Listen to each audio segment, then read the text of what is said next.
les da la espalda. Cuando el poder real le gana abrumadoramente al poder político. Y el poder político es el pueblo, eligiendo sus gobiernos a través de la democracia. ¿De qué sirven las democracias si finalmente esos gobiernos se resignan ante el altar del poder económico? ¿De qué sirve que haya ganado Hollande desde la izquierda en Francia si ahora está haciendo lo que la derecha quiere, la derecha que lo manda desde Bruselas? ¿De qué sirvió que ganase el PSOE en España si, van a ver ustedes, tuvo que acordar con el Partido Popular un acuerdo que implicaba el ajuste y todo lo que después vino en España? Es decir, el poder político traicionando por todo lo bajo al el poder real, llevándose por delante al poder político, y el poder político traicionándose, como se documentó en el año 2011, 23 de agosto del 2011, en aquel acuerdo del PSOE y el PP.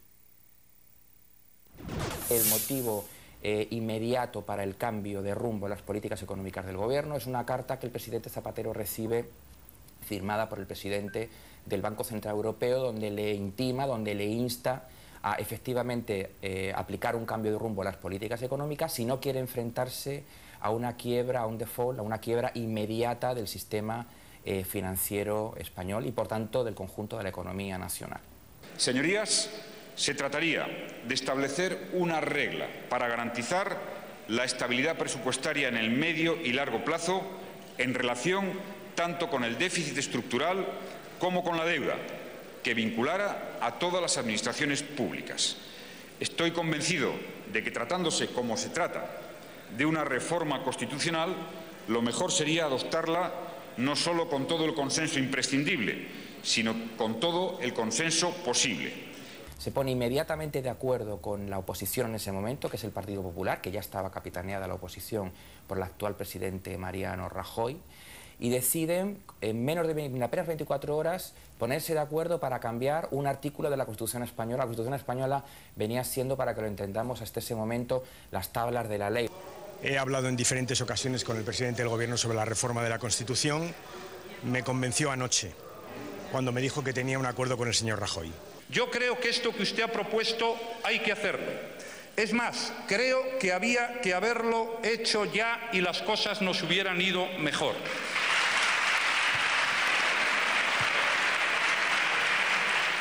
Repentinamente deciden cambiar un artículo que es el artículo 135. Esa modificación lo que hace, como digo, es dar rango constitucional a lo que a partir de entonces son las violentas políticas de austeridad. Ellos llaman a esa modificación una modificación que da un marco de estabilidad presupuestaria. De facto, esa modificación lo que instaura es la prioridad del pago de la deuda frente a los intereses de las inversiones del dinero público en medidas sociales, dicho de una manera muy brusca. Básicamente lo que el cambio de ese artículo hace es bloquear la posibilidad de que cualquier gobierno en España tome decisiones soberanas sobre el destino del dinero público. Es una historia de pobres, pero que a veces por lo menos nos da el beneficio de la emoción. Ustedes no saben mucho del Rayo Vallecano, aún los futboleros, ni los de River saben que un día pasaban por Madrid y el Rayo Vallecano, otro equipo de Madrid, pero no el Real ni el Atlético, claro, era tan pobre que no tenía ni camisetas. Y River le dio la camiseta.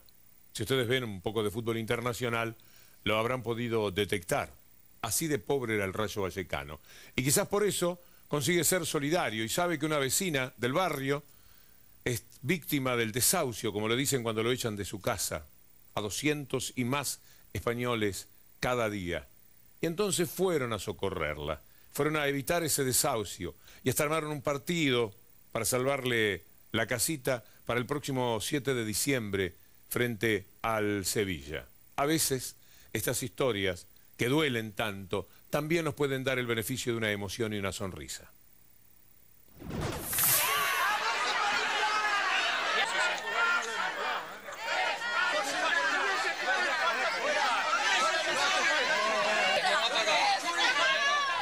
Carmen, de 85 años, era desahuciada hace 3 días, de la que ha sido su casa durante más de medio siglo.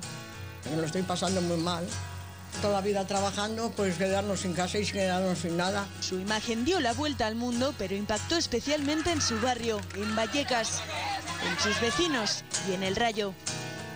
Por eso el club tomó una sorprendente decisión. Nosotros no nos vamos a quedar parados, nosotros vamos a ayudar. Nosotros vamos a ayudar a esa señora. Ayudarán económicamente para que pueda tener un hogar. Ese que hoy el estadio de Vallecas reclamaba públicamente. El rayismo ha protestado así por la ejecución de desahucios como el de Carmen, al grito de sí se puede.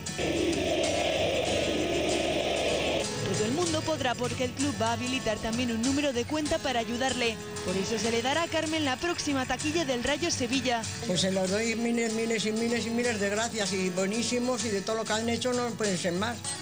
Carmen también ha hecho un pequeño esfuerzo por ellos. Yo que soy vergonzosa me han hecho de ponerme la camiseta y estoy muy bien en la foto. Tiene ganas de sonreír, quizás porque a pesar de todo, Carmen ha encontrado la ayuda que muchos no han podido tener. Luego eso ya está en el debe de cada uno, ¿no? Yo creo que nosotros hemos hecho lo que teníamos que hacer. Y por supuesto no es que no estemos arrepentidos, es que estamos orgullosísimos de lo que hemos hecho, ¿no?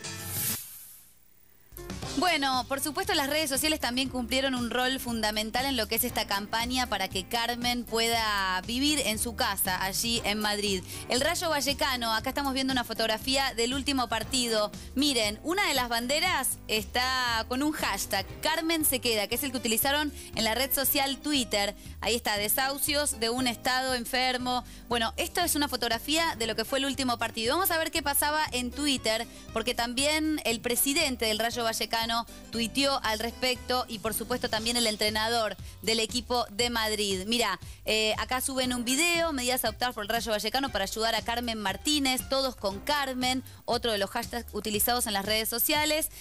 Aquí tenemos Paco Gemes, que es el técnico del equipo, dice, la idea de ayudar a Carmen era ayudar a alguien que no tenía nada. Miren cómo se manifiestan en Twitter. También el presidente del Rayo Vallecano, Raúl Martín Presa, dice, la afición del Rayo siempre ha sido solidaria, va en su ADN. Alguna muestra nada más de lo que han hecho todos por Carmen. Han sido tan intensos estos años en los que coincidimos con nuestra bajada de línea, que hemos logrado presentarle algunos personajes que luego tienen un enorme destaque cuando aún eran desconocidos. Pablo Iglesias, Juan Carlos Monedero, la gente de Podemos.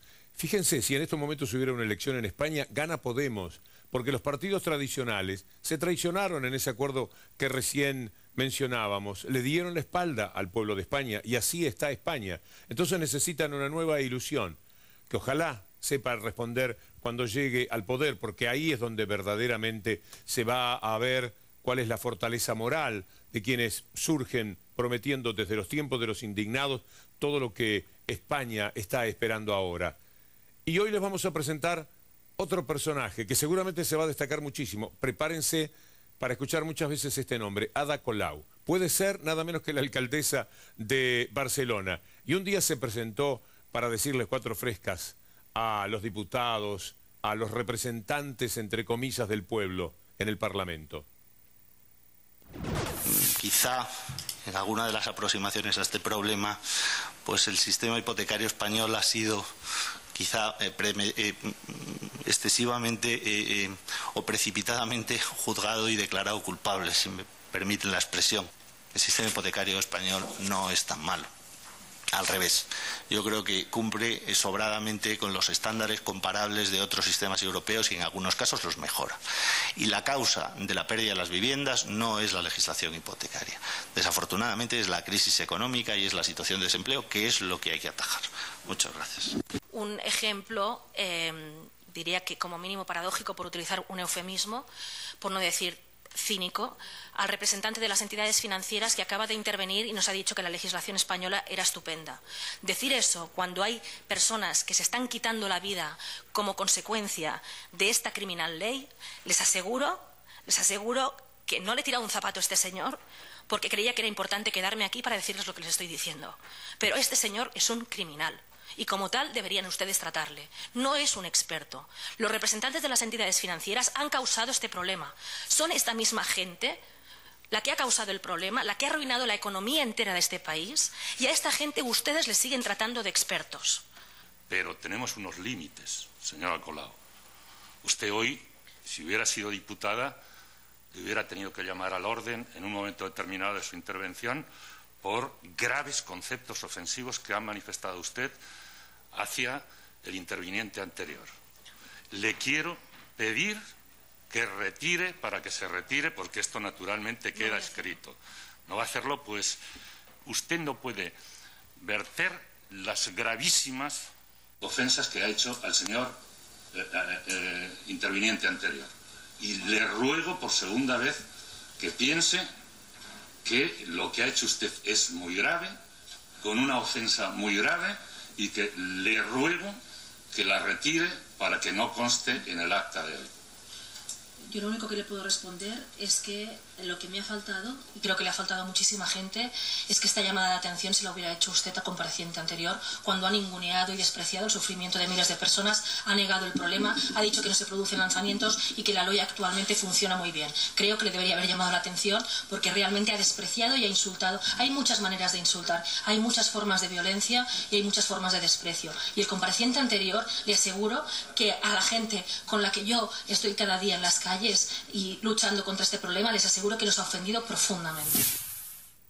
Ya nos hicimos amigos de Ada Colau. En serio, tenemos un mensaje, no nos dan los tiempos, por lo menos no antes de la pausa, para saludar a la Argentina a través de bajada de línea. Una mujer, como se ve, extraordinaria, que no se sorprendan, en mayo son las elecciones, si mal no recuerdo, y es muy probable que pueda ser la alcaldesa de Barcelona, y uno le desea lo mejor. Tenemos que hacer una pausa, Julieta. Así es, Víctor Hugo, pero antes déjame contarte a vos y a todos los que nos están mirando que hay una inmobiliaria que tiene cintura, acepta, acompaña y empuja para un futuro mejor, para que los argentinos volvamos a confiar en nosotros mismos. Adrián Mercado, Gestión Inmobiliaria, el placer de operar con el que sabe. Polo Industrial Ezeiza, 450 hectáreas y más de 160 empresas que ya adquirieron su predio en uno de los parques industriales con mayor crecimiento del país. Aquí, como en toda la Argentina, inmobiliaria ahora se dice Adrián Mercado. Adrián Mercado, Gestión Inmobiliaria, el placer de operar con el que sabe.